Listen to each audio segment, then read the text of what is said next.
Wankaner city પોસ્ટેમાં ગત તારીખ 30/6 એક ગુનો દાખલ થયેલો છે, જેમાં કલમ 376 અને પોક્સો સહિતના ગુના લાગેલા છે.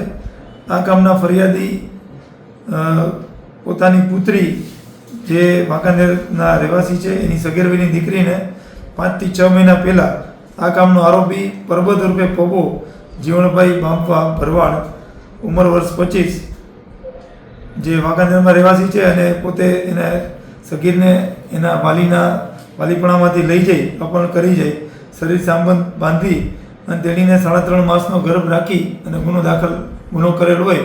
આ અંગેની ધોરણસરની કાર્યવાહી દરમિયાન આરોપીને અટક કરવામાં આવેલ છે અને હાલ મેડિકલ તથા અલગ અલગ કામગીરી ચાલુમાં છે.